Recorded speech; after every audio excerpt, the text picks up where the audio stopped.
परमहंस सभेची स्थापना कोणत्या साली करण्यात आली? परमहंस सभेची स्थापना कोणत्या साली करण्यात आली? अतिशय महत्त्वाचा प्रश्न आहे मित्रांनो. या प्रश्नाचं योग्य उत्तर ऑप्शन 1 1849 साली. परमहंस सभेची स्थापना 1849 साली करण्यात आली. तसेच मित्रांनो काही महत्त्वाचे टॉपिक इथे आपण पाहूया, ज्यावर TCS पॅटर्न प्रश्नपत्रिकेमध्ये हमखास प्रश्न विचारला जातो. परमहंस सभेची स्थापना दादोबा पांडुरंग यांनी 1849 साली मुंबई ठिकाणी केली. त्यानंतर मित्रांनो सत्यशोधक समाजाची स्थापना महात्मा फुले यांनी 1873 साली केली. प्रार्थना समाजाची स्थापना डॉक्टर आत्माराम पांडुरंग यांनी 1867 साली केली. आर्य समाजाची स्थापना स्वामी दयानंद सरस्वती यांनी 1875 साली केली. त्यानंतर मित्रांनो ब्राह्मो समाजाची स्थापना राजाराम मोहन राय यांनी 1828 साली केली. आत्मीय सभेची स्थापना राजाराम मोहन राय यांनी 1815 साली केली. आणि मित्रांनो फॉरवर्ड ब्लॉकची स्थापना सुभाषचंद्र बोस यांनी 1939 साली केली. लक्षात असू द्या मित्रांनो, महत्त्वाचा टॉपिक आहे. या टॉपिकवर अनेक वेळा स्पर्धा परीक्षेमध्ये प्रश्न विचारला जातो. त्यासाठी हा टॉपिक आपण आणखी एकदा रिव्हिजन घेऊया. परमहंस सभेची स्थापना दादोबा पांडुरंग यांनी 1849 साली मुंबई या ठिकाणी केली. सत्यशोधक समाजाची स्थापना महात्मा फुले यांनी 1873 साली केली. प्रार्थना समाजाची स्थापना डॉक्टर आत्माराम पांडुरंग यांनी 1867 साली केली. आर्य समाजाची स्थापना स्वामी दयानंद सरस्वती यांनी 1875 साली केली. ब्राह्मो समाजाची स्थापना राजाराम मोहन राय यांनी 1828 साली केली. आणि मित्रांनो आत्मीय सभेची स्थापना राजाराम मोहन राय यांनी 1815 साली केली. फॉरवर्ड ब्लॉकची स्थापना सुभाषचंद्र बोस यांनी 1939 साली केली. लक्षात असू द्या मित्रांनो, महत्त्वाचा टॉपिक आहे. या टॉपिकवर अनेक वेळा स्पर्धा परीक्षेमध्ये प्रश्न विचारला गेलेला आहे. प्रश्न असा विचारण्यात आलेला आहे, आत्मीय सभेची स्थापना कोणी केली? तर त्याचा योग्य उत्तर असणार आहे राजाराम मोहन राय. त्यानंतर मित्रांनो सत्यशोधक समाजाची स्थापना कोणत्या साली करण्यात आलेली आहे असं सुद्धा प्रश्न अनेक वेळा विचारला गेलेला आहे. तर त्याचा योग्य उत्तर असणार आहे 1873 साली. त्यानंतर मित्रांनो आर्य समाजाची स्थापना कोणत्या साली केली? तर त्याचा योग्य उत्तर असणार आहे 1875 साली स्वामी दयानंद सरस्वती यांनी केली. पुढील प्रश्न आहे, भारतीय राज्यघटनेतील कलम 21 मध्ये कशाची तरतूद करण्यात आलेली आहे? भारतीय राज्यघटनेतील कलम 21 मध्ये कशाची तरतूद करण्यात आलेली आहे? मित्रांनो या प्रश्नाचं योग्य उत्तर ऑप्शन 1 शिक्षणाचा हक्क. भारतीय राज्यघटनेतील कलम 21 मध्ये शिक्षणाचा हक्क ची तरतूद करण्यात आलेली आहे. तसेच मित्रांनो भारतीय राज्यघटनेमधील काही महत्त्वाचे कलमे इथे पण पाहूया, ज्यावर अनेक वेळा स्पर्धा परीक्षेमध्ये हमखास प्रश्न विचारला जातो. कलम 1 मध्ये भारत हा राज्याचा संघ आहे असं तरतूद करण्यात आलेली आहे. कलम 2 मध्ये नवीन राज्याची निर्मितीची तरतूद करण्यात आलेली आहे. भारतीय राज्यघटनेतील कलम 17 मध्ये अस्पृश्यता पाळण्यास बंदीची तरतूद करण्यात आलेली आहे.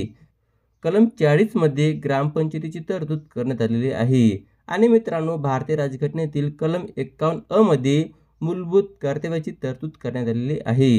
कलम 324 मध्ये निवडणूक आयोगाची तरतूद करण्यात आलेली आहे. आणि मित्रांनो कलम 368 मध्ये घटना दुरुस्तीची तरतूद करण्यात आलेली आहे.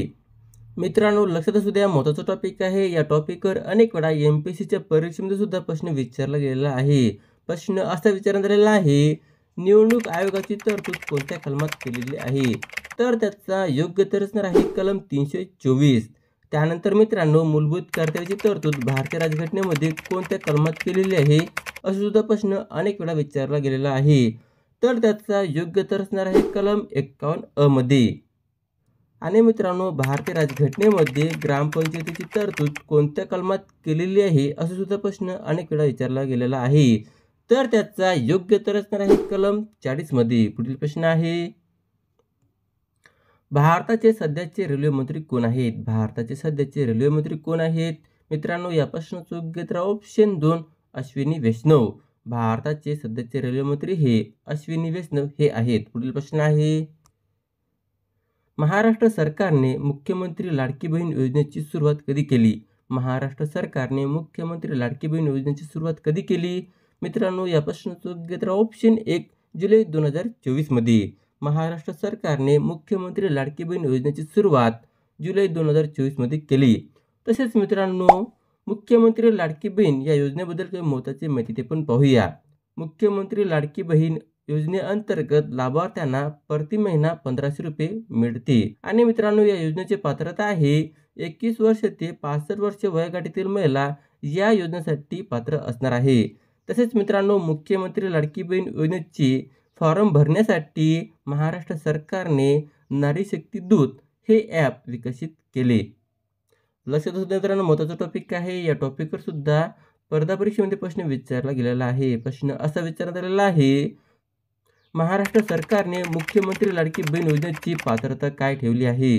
तर त्याचा योग्य तर असणार आहे 21 वर्ष ते 65 वर्ष वयोगटातील महिला या योजनेसाठी पात्र असणार आहे. पुढील प्रश्न आहे, शिवाजी महाराजांचे धार्मिक गुरु कोण होते? शिवाजी महाराजांचे धार्मिक गुरु कोण होते? या प्रश्नाचं योग्य उत्तर ऑप्शन 3 गुरु रामदास स्वामी. शिवाजी महाराजांचे धार्मिक गुरु हे गुरु रामदास स्वामी हे होते. पुढील प्रश्न आहे, भारतीय राज्यघटनेतील भाग 2 कशा संबंधित आहे? भारतीय राज्यघटनेतील भाग 2 कशा संबंधित आहे? अतिशय महत्त्वाचा प्रश्न आहे मित्रांनो. या प्रश्नाचं योग्य उत्तर ऑप्शन 3 नागरिकत्व. भारतीय राज्यघटनेतील भाग 2 हे नागरिकत्वाशी संबंधित आहे. तसेच मित्रांनो, भारतीय राज्यघटनेमध्ये एकूण 25 भाग आहे. त्यापैकी काही महत्त्वाचे भाग आपण इथे पाहूया, ज्यावर टीसीएस पॅटर्न प्रश्नपत्रिकेमध्ये हमखास प्रश्न विचारला जातो. भाग 1 मध्ये संघराज्य व त्याच्या क्षेत्राची तरतूद करण्यात आलेली आहे. भाग 2 मध्ये नागरिकत्वाची तरतूद करण्यात आलेली आहे. भाग 3 मध्ये मूलभूत हक्काची तरतूद करण्यात आलेली आहे. आणि मित्रांनो, भारतीय राज्यघटनेतील भाग 4 मध्ये मार्गदर्शन तत्त्वाची तरतूद करण्यात आलेली आहे. भारतीय राज्यघटनेतील भाग 4 क मध्ये मूलभूत कर्तव्याची तरतूद करण्यात आलेली आहे. आणि मित्रांनो, भाग 5 मध्ये संघराज्याची तरतूद करण्यात आलेली आहे. आणि भाग 6 मध्ये घटक राज्याची तरतूद करण्यात आलेली आहे.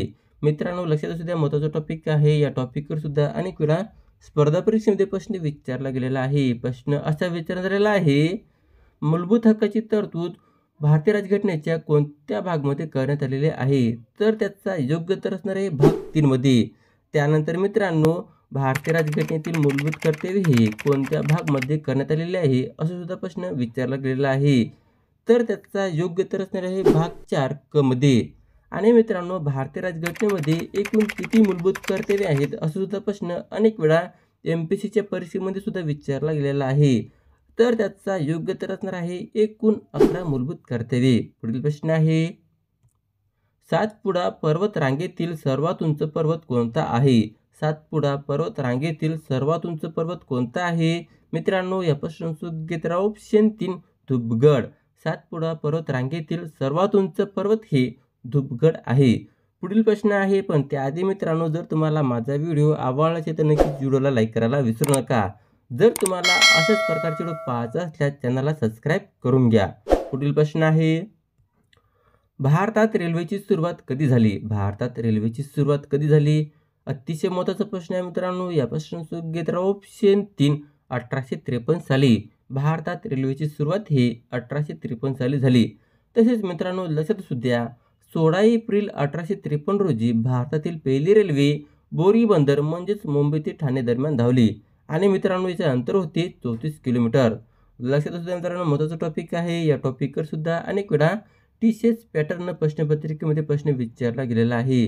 प्रश्न असा विचारण्यात आलेला आहे, भारतातील पहिली रेल्वे कोणत्या मार्गावर धावली? तर त्याचा योग्य उत्तर असणार आहे बोरी बंदर ते ठाणे दरम्यान. पुढील प्रश्न आहे, राजस्थानमधील अणुविद्युत प्रकल्प कोणता? राजस्थानमधील अणुविद्युत प्रकल्प कोणता? या प्रश्नाचं योग्य उत्तर ऑप्शन 4 रावत भट्टा. राजस्थानमधील अणुविद्युत प्रकल्प हे रावत भट्टा आहे. तसेच मित्रांनो, लक्षात असू द्या, तारापूर अणुविद्युत प्रकल्प हे महाराष्ट्र या राज्यामध्ये आहे. केगा अणुविद्युत प्रकल्प हे कर्नाटक या राज्यामध्ये आहे. काक्रापार अणुविद्युत प्रकल्प हे गुजरात या राज्यामध्ये आहे. आणि मित्रांनो, रावत भट्टा ही अणुविद्युत प्रकल्प राजस्थान या राज्यामध्ये आहे. त्यानंतर नरोरा अणुविद्युत प्रकल्प हे उत्तर प्रदेशमध्ये आहे. आणि मित्रांनो, कल्पकम अणुविद्युत प्रकल्प हे तामिळनाडू या राज्यामध्ये आहे.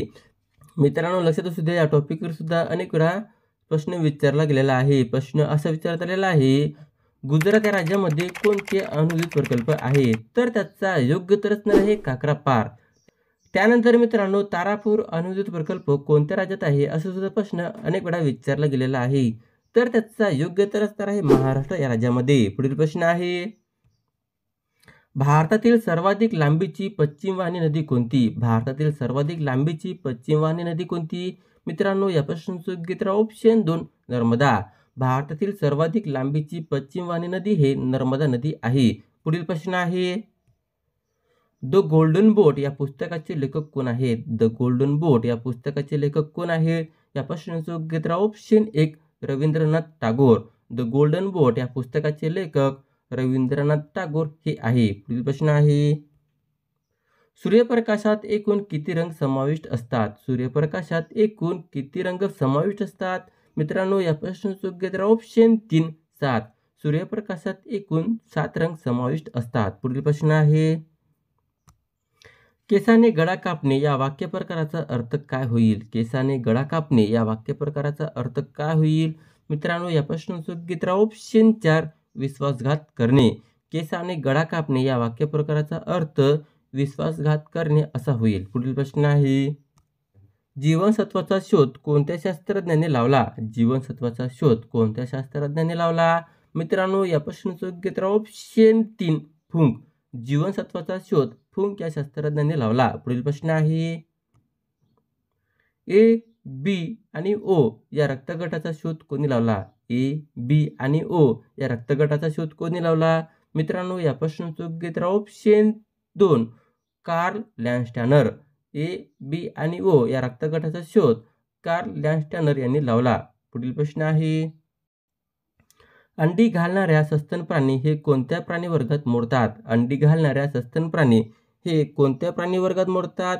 खाली दिलेल्या ऑप्शन तुम्ही पाहू शकता. या प्रश्नाचं योग्य उत्तर ऑप्शन 1 प्रोटोथेरिया.